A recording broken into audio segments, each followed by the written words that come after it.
तो एक इनका पार्षद था, वो हसीबुल हसन खंबे पे चढ़ गया, जिसे टिकट नहीं मिला, तो उसकी 4 लाइनें सुना देता हूं मैं आपको कविता की, कैसा लगा मुझे बताना। हसीबुल हसन गा रहा है, रे भैया ले गया रे कोई मेरी झाड़ू की टिकट, रे भैया ले गया रे कोई मेरी झाड़ू की टिकट, खंबे पे चढ़ के मैं तो जाऊंगा लटक, ले गया रे भैया कोई मेरी झाड़ू की टिकट। बोलने में बहुत देर बोल सकता हूँ, लेकिन बोलने वाले बहुत वक्त है यहाँ। आप सब समझदार लोग हैं, मुस्तफाबाद के बहुत समझदार लोग खड़े हैं यहाँ, जिन्हें पता है कि 4 तारीख को अपने मुस्तकबिल के लिए कहाँ वोट डालना है, कहाँ डालना है। आपके निशान पे जितने लोग यहाँ खड़े हैं ना, इतने ही लोग अगर एक एक आदमी को लेके जाएंगे तो चुनाव आप जीतोगे। कांग्रेस के चुनाव जीतने का मतलब है आप लोगों का चुनाव जीतना। अगर आप चाहते हैं कि आप चुनाव जीते तो अपने ये 4 तारीख को कांग्रेस पे वोट डाल के आना है, ठीक है। एक बार कांग्रेस पार्टी, कांग्रेस पार्टी। धन्यवाद। मुझे कांग्रेस पार्टी का टिकट देकर आपके बीच भेजा,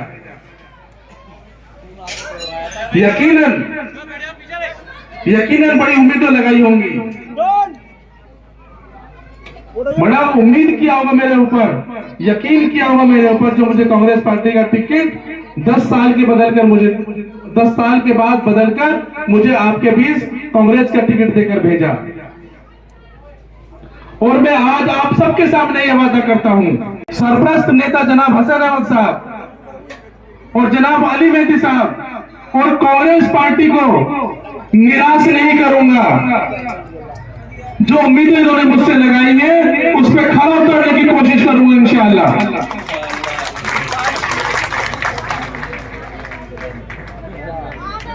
साथ ही साथ पिछले काफी वक्त से मैं भी देख रहा हूं, आप खूब अच्छी तरह जानते हैं, काफी परेशान हैं आप लोग।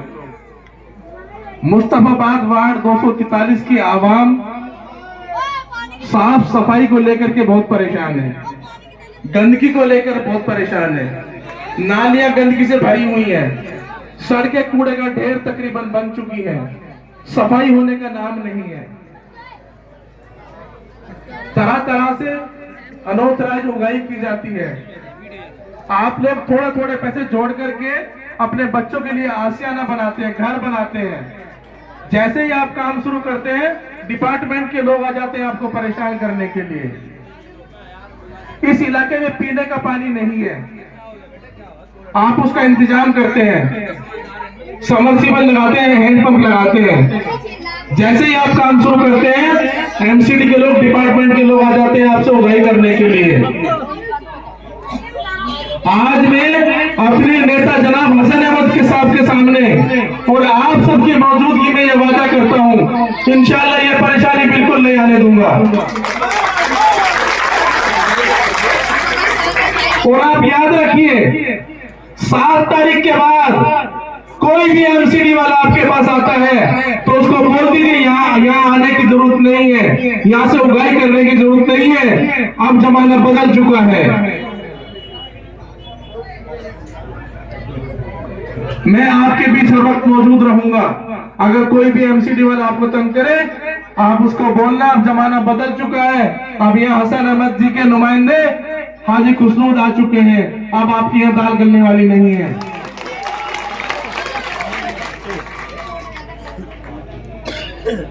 पूरे वार्ड को साफ सफाई करने के लिए मेरे पास एक प्रोग्राम है, मैं आपको बताना चाहता हूँ। जनाब हसन अहमद साहब के सामने मैं ये प्रोग्राम मैं क्या करने जा रहा हूँ मैं ये बताना चाहता हूँ। वार्ड काफी बड़ा है, हर गली में एक आदमी को देखना मुश्किल है कि कहाँ सफाई हुई है कहाँ नहीं हुई है। हमारे इस वार्ड मुस्तफाबाद 243 के अंदर 47 पोलिंग बूथ है जहां पर आप वोट डालने जाते हैं। 5-5, 7-7 गलियों का एक बूथ बना होता है। मेरी प्लानिंग ये है कि हर बूथ से 1-1, 2-2 आदमी लेकर के हम एक कमेटी बनाएंगे और उस कमेटी की मीटिंग कराएंगे डायरेक्ट एमसीडी के ऑफिसर से और उनको बोलेंगे कि ये आवाम मुस्तफाबाद वार्ड 243 की जो आवाम है ये सारे के सारे निगम पार्षद हैं। किसी का भी फोन आए तो आप सोचना कि हाजी खुशनूद का फोन आ रहा है। आपको इग्नोर कांग्रेस पार्टी। इससे मुझे लगता है कि हम एक एक गली में पहुंच पाएंगे, कोई भी गली बच नहीं पाएगी। इंशाअल्लाह हर एक गली की सफाई की जाएगी इंशाअल्लाह। आपको लेंटर पे पैसे नहीं देने होंगे, आपको पानी का इंतजाम करने के लिए पैसे देने नहीं होंगे। दूसरी बात, आपको मैं भी चुनाव लड़ा था पिछली बार, मैं जीता नहीं था और खुदा की कसम खुले आसमान के नीचे खड़ा हूं, मुझे इसका जरा सा भी मलाल नहीं है कि मैं जीता नहीं था। आपने उस वक्त पे जो फैसला लिया, मैं उस फैसले में भी आपके साथ हूं, लेकिन एक अफसोस की बात है, आपके सामने हसन अहमद साहब बैठे हुए हैं और दिल्ली के अंदर दिल्ली को शीला दीक्षित ने चमकाया था। मैं बड़ी माफी के साथ, माजरत के साथ ये कहना चाहता हूं कि आपने अच्छे लीडरों को खो दिया, आपने अपनी कयादत खो दी, आपने अपने अच्छे कायद खो दिए। मैं ये कहना चाहता हूं कि जिस जगह पर कायद नहीं होते, कायद कमजोर होते हैं, वो कौम भी कमजोर हो जाती है, वो माशरा भी कमजोर हो जाता है, वो इलाका भी कमजोर हो जाता है। और जिस जगह पर जहां पर कायद मजबूत होगा, जहां पर कयादत मजबूत होगी, वो माशरा भी मजबूत होगा, वो कौम भी मजबूत होगी, वो इलाका भी मजबूत होगा और वो मिल्लत भी मजबूत होगी। अफसोस की बात है कि हमने अच्छे कायद खो दिए। जब हम कयादत को खो देते हैं उसके बाद हम आंसू बहाते हैं, लेकिन बुरा मत मानिएगा, फिर आंसुओं का कोई मोल नहीं होता। आपने एक कोई ऐसा मुद्दा नहीं है जिस पे हम नहीं खड़े हुए। कारी इमरान साहब इस बात की जमानत देंगे। अब्दुल सबूर, आपको याद होगा कारी साहब, अब्दुल सबूर जो पुलिस में था, जिसका इंतकाल हो गया था, उसकी बूढ़ी मां अरविंद केजरीवाल के घर के बाहर बैठी हुई, कारी साहब भी थे वहां पर। मैं वहां पर गया था, पूरी रात हम लोग बैठे थे। अरविंद केजरीवाल एक दिन नहीं आया।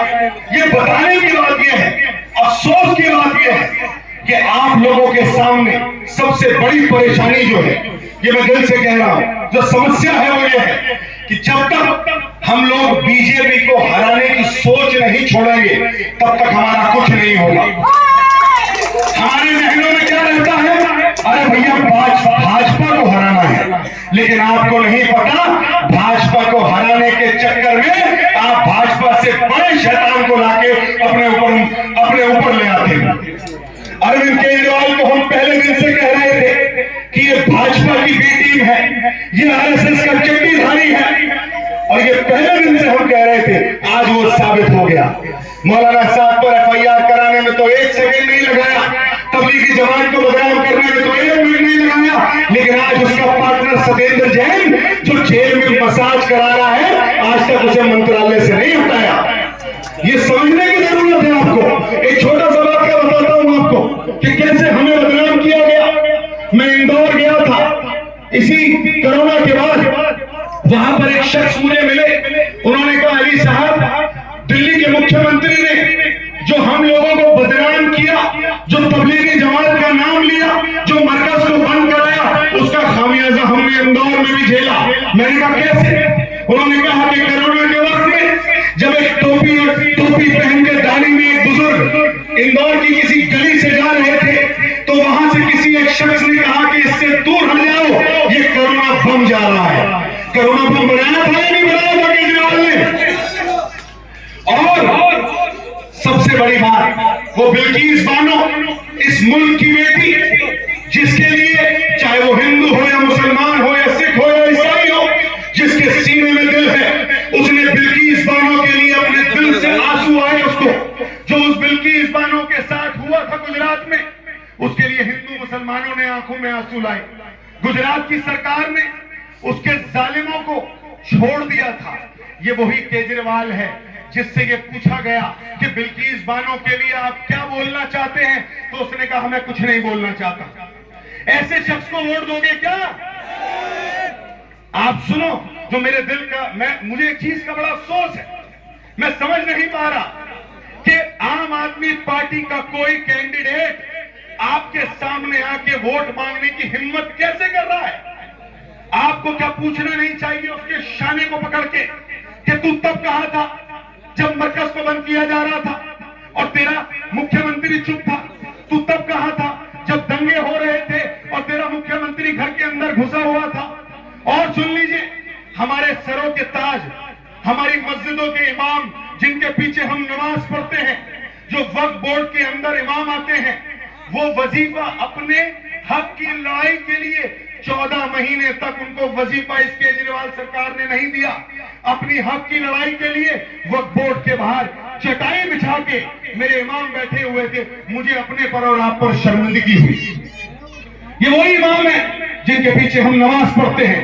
मैं उनके साथ बैठा, मैं अरविंद केजरीवाल के घर में घुस गया और मैंने अरविंद केजरीवाल से ये बात कही कि ये हम कोई खैरात नहीं मांग रहे, ये हम कोई भीख नहीं मांग रहे, ये वो है जो हमारे आबाओ अजदाद, हमारे बुजुर्गों की जमीनें हैं, इससे जो पैसा आता है उसका वजीफा हम मांग रहे हैं, हम तुमसे खैरात नहीं मांग रहे।